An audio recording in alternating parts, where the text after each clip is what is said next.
दोस्तों, जय मसीह की। एक बार और मैं शिबू थॉमस बाइबल सीरीज के अगली कड़ी के साथ। इस बाइबल सीरीज हिंदी में जो अध्ययन चल रहा है, इसकी दूसरी कड़ी है निर्गमन की पुस्तक। उत्पत्ति की पुस्तक में हमने देखा कि कैसे परमेश्वर ने सृष्टि की शुरुआत की, इंसानों को बनाया और फिर इस्राएल के पहले पूर्वजों को, जो अब्राहम, इसहाक और याकूब और यूसुफ, इन सबके जीवन के माध्यम से अपनी योजना को प्रकट किया।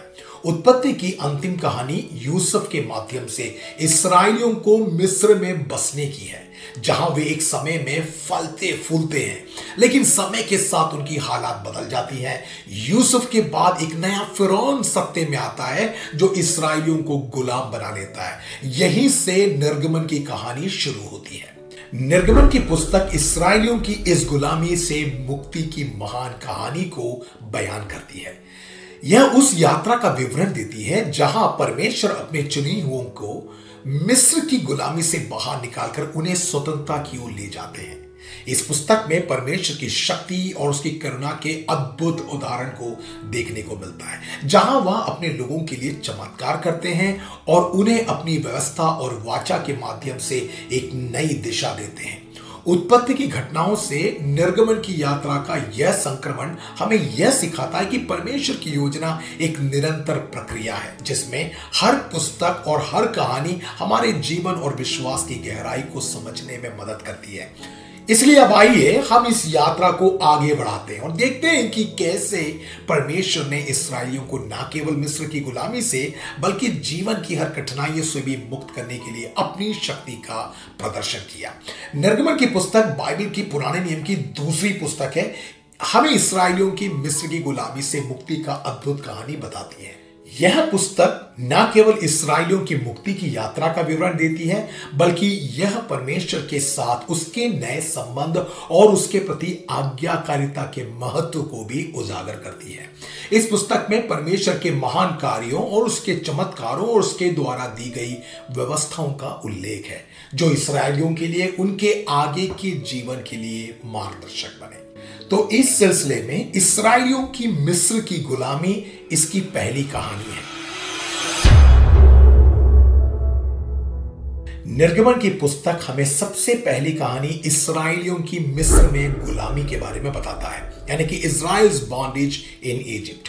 निर्गमन की पुस्तक की शुरुआत में इस्राएलियों के मिस्र में कठिन हालात के बारे में बताती है। यूसुफ के समय में इस्राएली मिस्र में बसे थे और उन्होंने वहां काफी वर्षों तक समय बिताया, लेकिन समय के साथ एक नया फिरौन, जो मिस्र का राजा हुआ करता था, सत्ते में आया, जो यूसुफ और इस्राएल के प्रति अनजान था। उसने देखा कि इस्राएली तेजी से बढ़ रहे हैं और संख्या में बहुत अधिक हो गए। उसने सोचा कि यदि कोई युद्ध हुआ तो ये लोग दुश्मन का साथ दे सकते हैं, इसलिए उसने उन्हें गुलाम बना लिया और उन पर कड़ी मेहनत का भार डाला। फिरौन ने इस्राएलियों की जनसंख्या को नियंत्रित करने के लिए क्रूर आदेश भी जारी किया। उसने सभी नवजात इस्राएली लड़कों को मार डालने का आदेश दिया। इस्राएली इस स्थिति में बहुत ही कष्ट में थे और उन्होंने परमेश्वर से मदद की गुहार लगाई। यहां से निर्गमन की पुस्तक की दूसरी कहानी शुरू होती है, जहां पर मूसा का जन्म और उसका बुलाया जाना, यानी कि the birth and calling of Moses. इन कठिन परिस्थितियों के बीच परमेश्वर ने एक उद्धारकर्ता का चयन किया, जो उनकी प्रजा को गुलामी से मुक्त करेगा। इस उद्धारकर्ता का नाम था मूसा। मूसा का जन्म एक लेवी परिवार में हुआ। उसकी मां ने उसे 3 महीने तक छुपा कर रखा, लेकिन जब और छुपाना संभव नहीं हुआ तो उसने एक टोकरी बनाई, उसे गोंद से सुरक्षित किया और उसमें मूसा को रखकर नदी में छोड़ दिया। परमेश्वर की योजना के अनुसार फिरौन की बेटी ने उस टोकरी को नदी में तैरते हुए देखा और उसमें से मूसा को निकाला। उसने उसे अपने बेटे के रूप में पाला। इस प्रकार मूसा एक राजकुमार के रूप में बड़ा हुआ, लेकिन वह हमेशा जानता था कि वो एक इस्राएली है। जब मूसा बड़ा हुआ, उसने एक दिन देखा कि एक मिस्री एक इस्राएली गुलाम को पीट रहा है। गुस्से में आकर उसने मिस्री को मार डाला। जब यह घटना फिरौन को पता चला तो उसने मूसा को मार डालने के आदेश दिया। मूसा मिस्र से भागकर मिद्यान देश चला गया, जहां उसने एक याजक की बेटी से विवाह किया और एक चरवाहे के रूप में जीवन बिताने लगा। कुछ समय बाद परमेश्वर ने मूसा को एक जलते हुए झाड़ी के माध्यम से बुलाया। परमेश्वर ने उसे बताया कि वह इसराइलियों की दुर्दशा को देख रहा है और उन्हें गुलामी से मुक्त करने का समय आ गया है। परमेश्वर ने मूसा को फिरौन के पास जाने और उसके सामने परमेश्वर का संदेश देने का आदेश दिया। मेरी प्रजा को जाने दो। इस प्रकार इस कहानी में अगले एक शख्स की एंट्री होती है जिसका नाम है हारून। मूसा ने पहले तो परमेश्वर की इस बात को इनकार करते हुए और हिचकिचाते हुए कहा कि ये मुझसे नहीं हो, लेकिन परमेश्वर ने उसे आश्वस्त किया और उसके भाई हारून को उसकी मदद के लिए भेजा। मूसा और हारून मिस्र वापस लौटे और फिरौन के सामने जाकर कहे, परमेश्वर इस्राएल का ईश्वर कहते हैं कि मेरी प्रजा को जाने दे ताकि वे मरुभूमि में जाकर उसकी उपासना कर सके। लेकिन फिरौन ने इस मांग को ठुकरा दिया और इस्राएलियों पर और भी अधिक कठिनाइयां बढ़ा दी। उसने उनके लिए ईंट बनाने का काम को और कठिन कर दिया, लेकिन बिना किसी राहत के। इस्राएलियों ने मूसा और हारून को दोषी ठहराया, लेकिन परमेश्वर ने उन्हें बताया कि वह जल्द ही फिरौन को अपनी ताकत दिखाएगा। यहां से निर्गमन की पुस्तक 10 विपत्तियों के बारे में बताता है, जिसको हम अंग्रेजी में कहते हैं द 10 प्लेग्स। परमेश्वर ने मूसा और हारून के माध्यम से मिस्र पर 10 भयानक विपत्तियां भेजी ताकि फिरौन इस्राएलियों को जाने देने के लिए मजबूर हो जाए। इसमें से पहली विपत्ति है, परमेश्वर ने नील नदी का पानी खून में बदल दिया। इस विपत्ति से नदी की सारी मछलियां मर गई और पानी पीने लायक नहीं रहा। दूसरी विपत्ति, परमेश्वर ने मिस्र में मेंढकों की विपत्ति भेजी। सारे देश में मेंढक ही मेंढक हो गए, जो घरों, बिस्तरों और हर जगह इसमें भर गए। तीसरी विपत्ति, इसके बाद परमेश्वर ने मिस्र में मच्छरों की विपत्ति भेजी। ये मच्छर मनुष्यों और जानवरों पर चढ़ गए और उन्हें बहुत परेशान करने लगे। चौथी विपत्ति, परमेश्वर ने मक्खियों की विपत्ति भेजी। मिस्र में मक्खियां हर जगह फैल गई, लेकिन इस्राएलियों के क्षेत्र में गोशेन में बिल्कुल भी मक्खियां नहीं पाई गई। पांचवी विपत्ति, परमेश्वर ने मिस्र के पशुओं पर एक महामारी भेजी। सभी मिस्र के पशु मर गए, लेकिन इस्राएलियों के पशु सुरक्षित रहे। छठी विपत्ति, इसके बाद परमेश्वर ने मिस्र वादियों पर फोड़े भेजे। ये फोड़े मनुष्यों और पशुओं पर हो गए और उन्हें बहुत कष्ट हुआ। सातवीं विपत्ति, परमेश्वर ने मिस्र पर ओलों की विपत्ति भेजी। भारी ओले गिरे जो मिस्र के खेतों, पेड़ों और फसलों को नष्ट कर दिए। आठवीं विपत्ति, इसके बाद परमेश्वर ने टिड्डियों की विपत्ति भेजी। ये टिड्डियां मिस्र में बची कुची फसलों और पेड़ों को भी खा गई। नवीं विपत्ति, परमेश्वर ने मिस्र पर 3 दिन का घना अंधकार भेजा। इस अंधकार में मिस्रवासी को कुछ नहीं देख सके, लेकिन इस्राएलियों के घर में बड़ा प्रकाश था। 10वीं विपत्ति, जो अंतिम विपत्ति था, वो सबसे भयानक थी। परमेश्वर ने मिस्र के हर पहले जन्मे पुत्र को मार डाला। इस विपत्ति से फिरौन का बेटा भी मर गया। इस विपत्ति के बाद फिरौन ने इस्राएलियों को जाने के लिए अनुमति भी दे दी। यहां से अगली कहानी की शुरुआत होती है, जो फसह और इस्राएलियों की मुक्ति की कहानी है।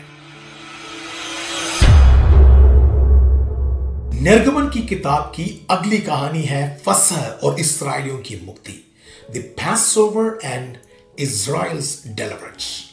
10वीं विपत्ति से पहले परमेश्वर ने मूसा को फसह पर्व की शुरुआत करने का आदेश दिया। इस पर्व में इस्राएलियों को निर्दोष मेमने का बलिदान करना होता है और उनके खून को अपने घरों के दरवाजे पर लगाना था, ताकि जब विनाशक सरदूत आए तो वह उनके घरों को छोड़कर चला जाए। इस प्रकार फसह पर्व इस्राएलियों की मुक्ति की याद की एक महत्वपूर्ण पर्व बन गया। 10वीं विपत्ति के बाद फिरौन ने मूसा और हारून को बुलाकर कहा कि वे तुरंत इस्राएलियों को मिस्र से ले जाएं। इस्राएलियों ने जल्द से जल्द अपनी सारी आवश्यक वस्तुओं को बांध ली और मिस्र छोड़ दिया। परमेश्वर ने उन्हें मार्गदर्शन किया और उन्होंने मिस्र की गुलामी से स्वतंत्रता प्राप्त की। यहां से अगली कहानी शुरू होती है, जो लाल सागर को पार करने की होती है, क्रॉसिंग द रेड सी।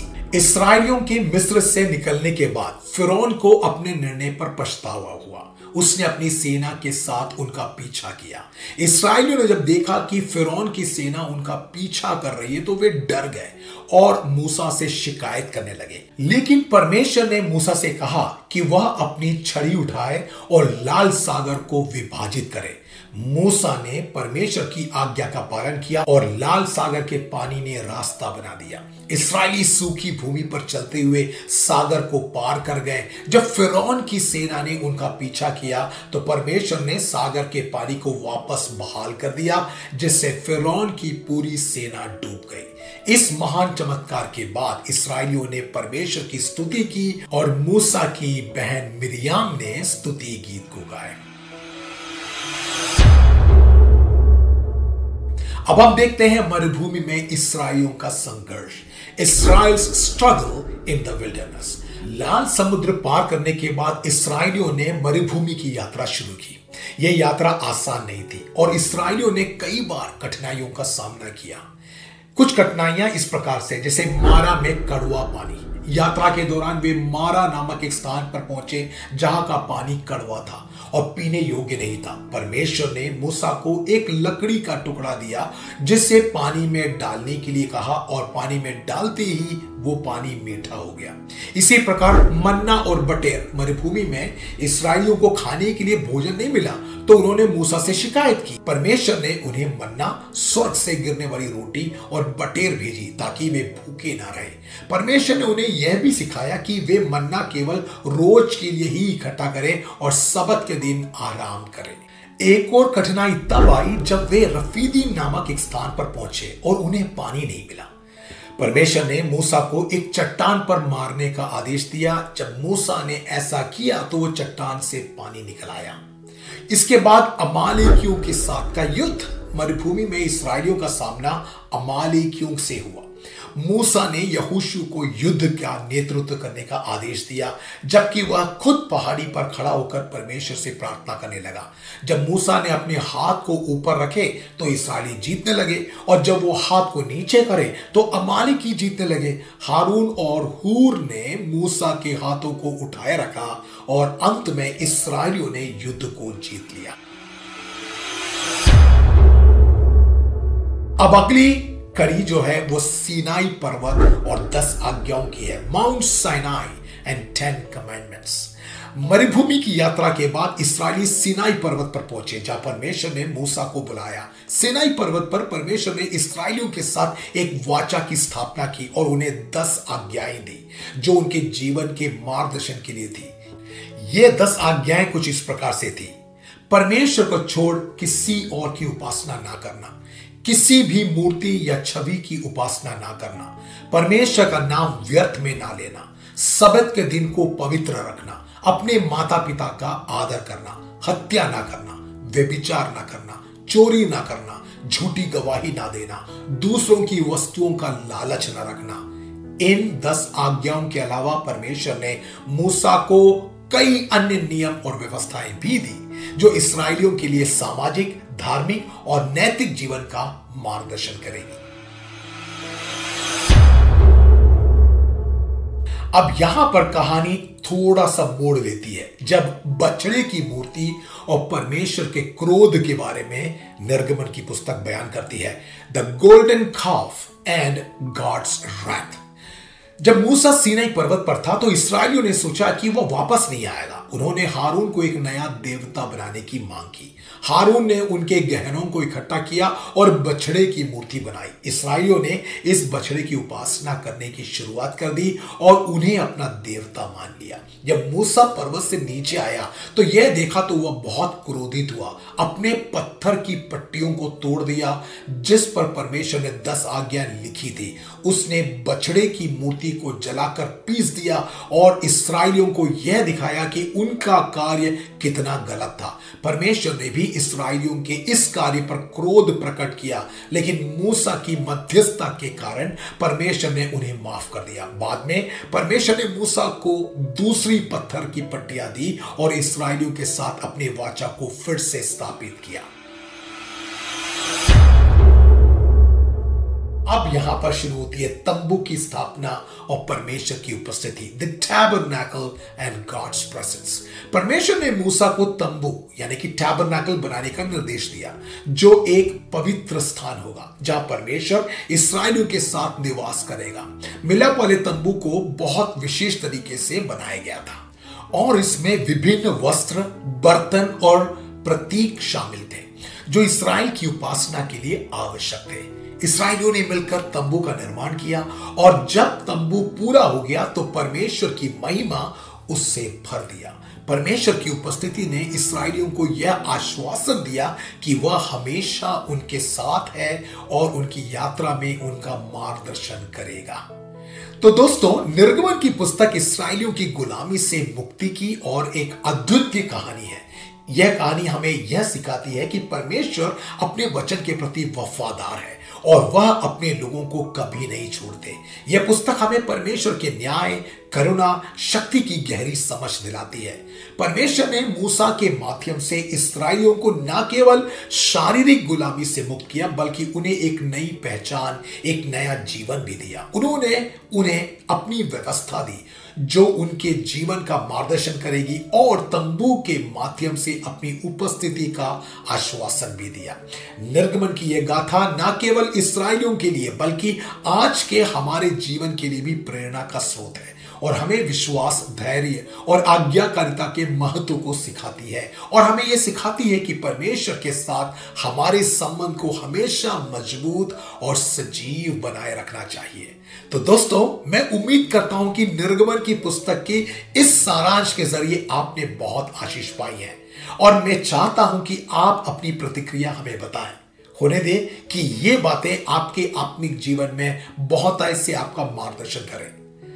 यदि ये वीडियो आपको पसंद आई तो इसे जरूर लाइक करें, इसे सब्सक्राइब करें और अपने दोस्तों तक बताएं। हर हफ्ते हम एक नई पुस्तक के साथ आएंगे जो बाइबल श्रृंखला में पाई जाती है। उत्पत्ति से प्रकाशित वाक्य तक एक एक पुस्तक की गहराई से हम उसका अध्ययन करेंगे और आपको सरल में सारांश बताएंगे। खुदा आप लोगों को बहुत ऐसे आशीष दे।